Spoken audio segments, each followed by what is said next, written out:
It must be clear for you that the answer is before the question. You could never formulate the question if there was not the forefeeling of the answer. So, in reality, the question is the answer. When there is a question in daily life, live with the question without trying to manipulate it with the already known. Be free from the known. Live with the question in openness. Then you will feel space in your living. What you need is space, outside and inside. Because in the end, it is this space which is neither inside nor outside, which is the answer. You will never find an answer to the question, who am I? You can only be the answer. And being the answer is not in duality. There is not an observer and something observed. There is no subject nor object. You may say that you don't know moments free from subject-object relationship, but that is not true. For example, when you are in wonder or in astonishment, there is no one who admires or is astonished in that moment. There is only astonishment. When you really say, I don't know, and are free from any eventual knowing, there is a giving up of all the so-called known. In this state of not knowing, there is no thinking, no feeling, no representation, but you are completely attuned to this not knowing. Real understanding is when you see that you can never perceive yourself, because you are the perceiving. It is a global feeling. So you can never find yourself through techniques or systems or therapy, because what you are looking for, you already are.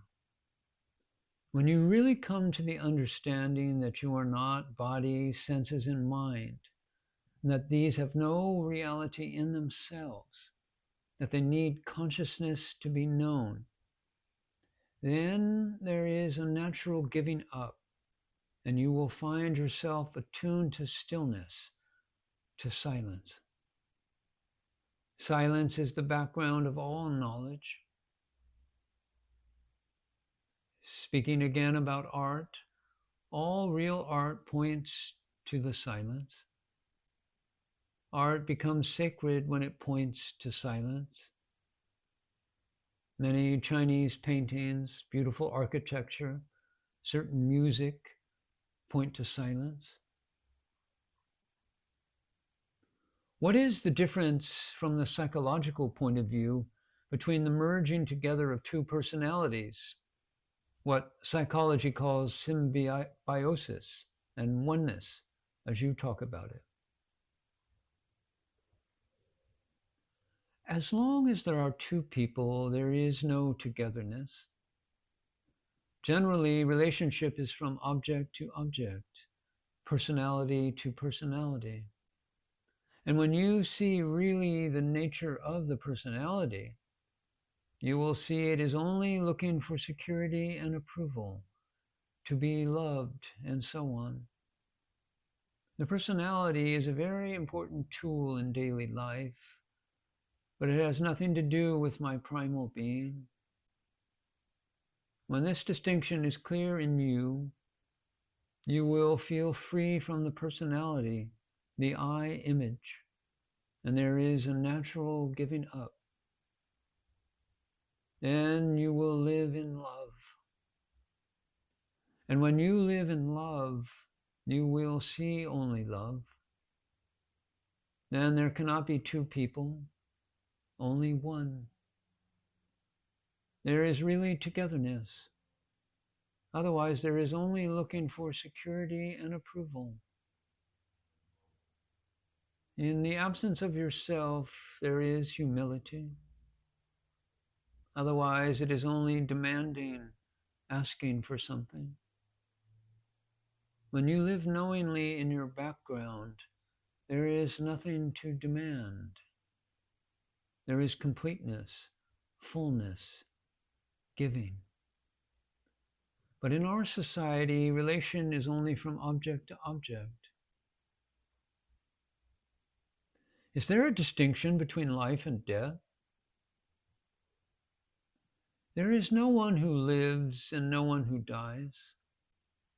If you consider yourself to be born, it is only to have the opportunity for the real birth, to be born in your real nature.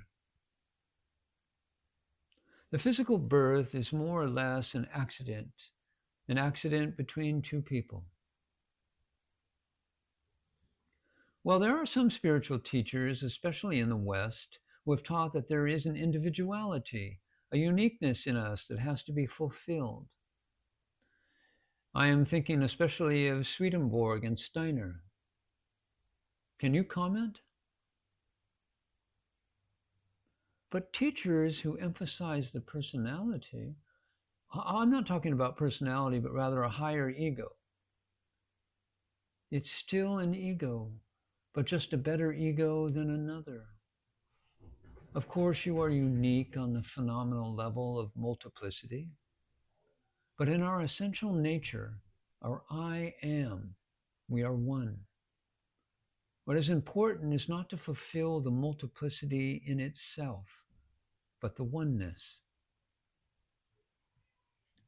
You look as if you are in a very good mood. Why are you so happy? Because it is my real nature and yours also. Why do you think you are unhappy? Because a lot of the time I feel unhappy. Think that you are happy. Is it that simple? Yes. Think that you are happy.